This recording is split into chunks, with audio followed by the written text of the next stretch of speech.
فبالله كم تستطب القروح ويبرأ جروح الكسير الجريح وينشط ذاك السقيم العليل. Melanjutkan diskusi kemarin ya terkait dengan metode desain yang dirancang dosen-dosennya untuk mahasiswanya. Kenapa merancang metode desain itu penting ya? Karena setiap mahasiswa TA, DKV, metode desain yang digunakan, kalau enggak metode desainnya dari IDEO, Design Thinking, atau metode desain dari Eric Carjarwoto, desain method. Atau mungkin kalau konteksnya adalah board game atau produk, ada R&D, iterasi, dan segala macam itu. Kenapa kita tidak bikin satu metode yang sangat sesuai dengan studi kasus yang mereka bikin? Contohnya adalah merancang poster, merancang video dokumentasi, merancang board games. Akan lebih baik kalau mahasiswa itu bisa menemukan metode yang sesuai. Kalau mau merancang poster, ada metode desain poster. Kalau mau merancang videografi, animasi, desain karakter, konsep art, itu ada metodenya. Itu akan lebih baik daripada kita harus menggunakan design thinking lagi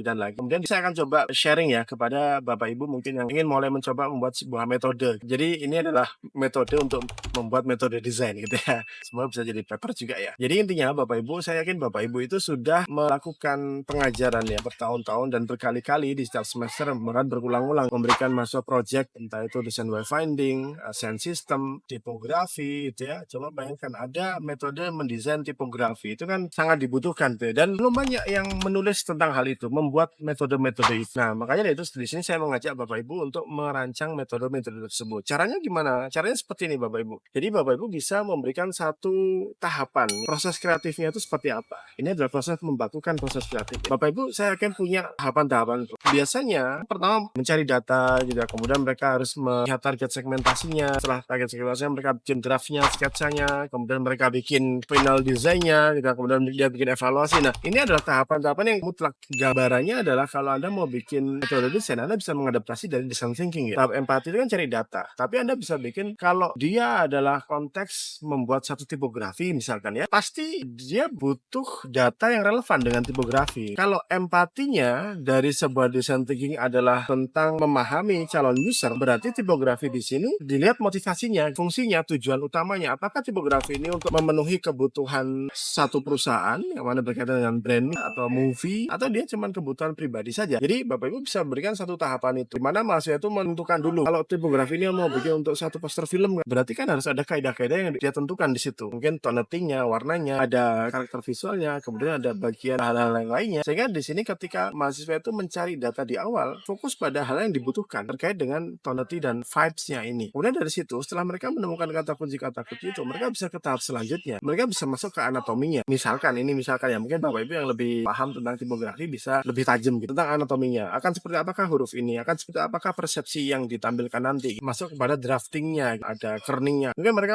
bisa bikin itu. Nah, tahapan-tahapan ini tadi itu Bapak Ibu bisa berikan satu istilah tertentu di sana. Nah, pertama, dia harus identify tonality, tone-nya diidentifikasi. Yang tahap kedua, anatominya di-create, berarti identify, create, terus kemudian tahap ketiga, aplikasi sampai segala macam. Itu istilah-istilah yang Bapak Ibu bikin. Setelah tahapan-tahapan itu baku, katakanlah sudah ada 5 tahap nih untuk membuat satu font atau satu tipografi. Kelima tahapan itu Bapak Ibu berikan nama istilah-istilahnya. Pertama, identify tonality. Kedua, create a draft. Ketiga, apply to the apa. Keempat, apa. Nah, nanti setelah ada istilah-istilah itu, Bapak Ibu tinggal bikin satu akronimnya. Bisa jadi dari kata depannya seperti AIDA, intention, interest, desire, and action. Begitu dengan itu tadi. Kalau Bapak Ibu masih belum menemukan akronim yang pas, coba Bapak Ibu switch istilahnya. Kalau tadi pertama identify tonality, mungkin identifikasi tonality, mengidentifikasi tone-nya agak susah nih, yang lebih mudah dia seperti huruf pakai A. Karena Bapak Ibu mungkin menggunakan akronim archetype misalkan ya. Metode archetype untuk mendesain font. Berarti kan harus ada huruf A. A-nya mungkin bisa dicari apa gitu. Misalkan ambil data atau analisa tonality-nya gitu ya. Jadi istilahnya bisa digonta-ganti. Tahap kedua tadi katakanlah Bapak Ibu create canvas, menciptakan kanvasnya, bidangnya. Kalau create C-nya tadi masih belum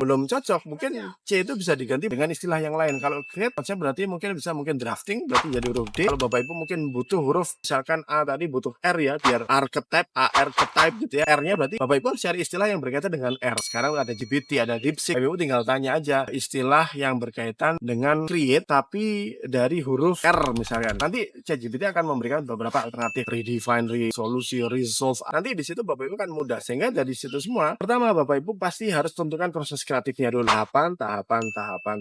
Kemudian Bapak Ibu berikan istilahnya A, B, C, D, E. Dan kemudian Bapak Ibu pilih akronim yang relevan. Akronim yang relevan ini Bapak Ibu bisa switch ya, mengganti istilah-istilah tadi A, B, C, D tadi sesuai dengan akronim yang ingin dicapai. Dan yang saya contohkan tadi, kalau archetype berarti huruf pertamanya huruf A, keduanya R, ketiganya ada K mungkin ya, atau C, R, kemudian E-nya itu apa, langsung PE gitu, archetype gitu. Sehingga dari situ Bapak Ibu tidak hanya membuat sebuah paper, tapi juga membantu mahasiswa-mahasiswa kita ini untuk membuat satu proses desain, satu proses kreatif yang lebih mudah dan lebih relate bagi mereka. Dan ini sangat terbuka. Bisa jadi guru dosen dari Jakarta membuat metode archetype untuk desain tipografi. Tapi ada juga setelah mendengar video ini Bapak Ibu dari Semarang mungkin mau coba bikin namanya tipologi. Misalkan metodenya namanya tipologi. Nggak apa-apa, ditulis saja. Sehingga nanti mahasiswa punya opsi dalam memilih metode mana yang paling relevan dengan mereka. Dan tidak menutup kemungkinan dua metode ini dosennya sama-sama bertemu, diskusi, bikin buku, atau bikin metode baru yang sudah combine dari dua hal ini. Sehingga dari situ kasanah keilmuan kita, tulisan kita, segala macam itu akan semakin baik. Karena masalahnya di sini adalah banyak sekali proses kreatif yang belum dibakukan. Kenapa emangnya Pak kalau belum dibakukan? Masalahnya kalau belum dibakukan, yang terjadi adalah konsep tutorial. Ada mahasiswa yang bikin karya keren, kemudian dia disuruh mengajarkan ke adik-adiknya. Karena dia nggak tahu metodenya, dia akan langsung, ya pokoknya saya pakai warnanya ini, saya pakai ini, nanti ini, hurufnya gini aja, ini. Jadi cuma duplikasi saja. Sementara kalau kita ingin mendorong mahasiswa kita untuk bikin karya yang lebih dinamis, lebih variatif, dengan kita memberikan satu metode, mereka bisa menafsirkan sendiri tahapan-tahapannya. Mereka bisa punya tahapan-tahapannya sendiri. Sehingga pada akhirnya mereka bisa mandiri, saat itu mereka juga bisa merumuskan metode bagi mereka sendiri. Tapi setidaknya sebagai edukator, kita sudah membantu mereka untuk memberikan satu tahapan yang jelas, lugas, dan aplikatif. Dan kita sebagai dosen juga memiliki poin-poin penilaian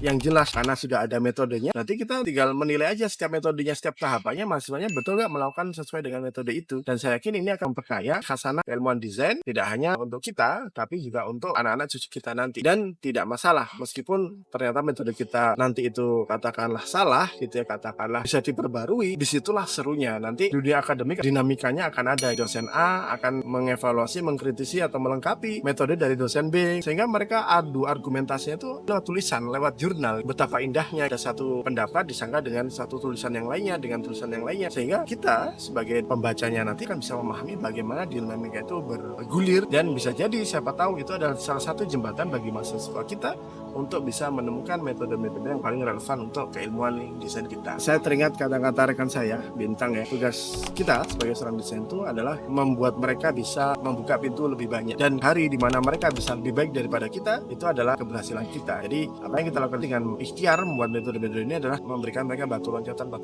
yang semoga nanti dengan batu loncatan itu mereka bisa membuat sesuatu yang lebih baik dari kita, menyempurnakan ide-ide kita, dan itu akan menjadi kebermanfaatan yang bergulir hingga lintas zaman amal jariah. Assalamualaikum warahmatullahi wabarakatuh.